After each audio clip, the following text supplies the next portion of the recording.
des cônes de signalisation plus petits dans un magasin de sport du quartier. J'ai acheté quelques-uns et j'ai commencé à faire des essais. La lumière est une matière avec laquelle j'aime bien travailler. J'aime bien travailler avec les lumières. Alors, pour cette petite lampe, j'ai recouvert le câble avec des chambres à air de vélo offertes par un magasin du quartier. Et comme j'explore la ville, j'explore les matières intuitivement, comme si je faisais des esquisses en 3 dimensions. Au bout de ces essais, commencent à apparaître des gestes qui définissent l'essence du produit. Comme dirait un de mes maîtres, la chaussée de la chose. Donc, c'est comme ça que j'ai dessiné cette lampe avec des bouts d'éponge végétale et modélée en forme de triangle pour faire un icosaèdre régulier.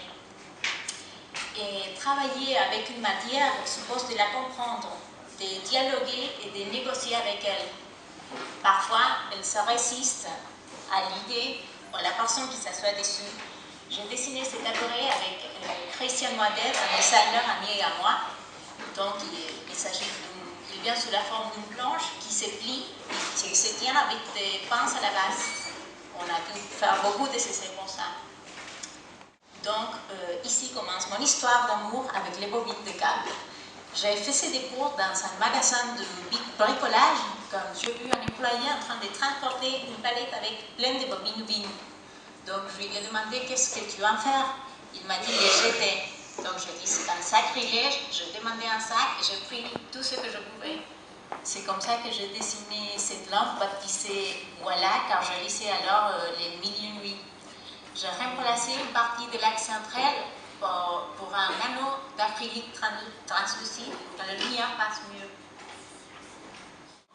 Au micro, voici une série de petits insectes faits avec le designer Alejandro Sarmiento pour Microsoft comme cadeau d'entreprise. Ces petits insectes ont été faits avec des pièces des ordinateurs usées. Et ce projet m'a permis d'accéder au merveilleux monde du ventre des carcasses, et vraiment un univers à part. Soudain apparaissent des pièces qui ont été conçues pour ne pas être vues, mais qui stimulent l'imagination.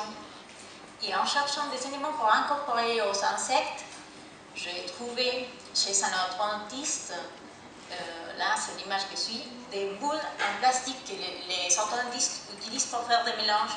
Alors la couleur jaune tout de suite m'a attirée. J'ai acheté quelques-unes et j'ai dessiné cette lampe. C'est la dernière lampe de cette présentation, je vous promets. Professeur à l'Université de Buenos-Aires au sein du département d'architecture, design et urbanisme.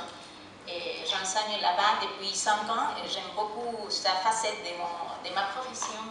Et voici la vedette de cette soirée. Ce moment, il est exposé maintenant à la Biennale.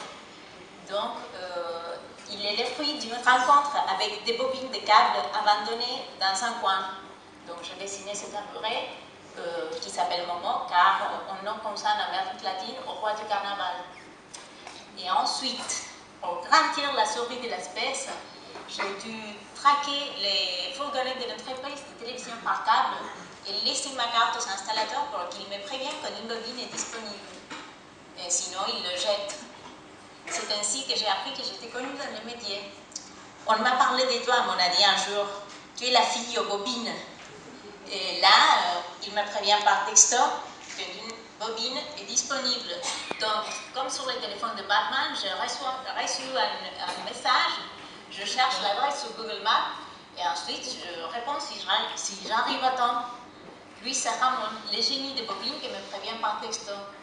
En Argentine, la gestion des déchets est assez compliquée car en général, les entreprises n'ont pas de politique de recyclage. Donc, l'idée, c'est que ce projet sera d'exemple afin de sensibiliser et d'encourager de nouvelles procédures dans les entreprises. Et voici une horloge à 2 cadrages.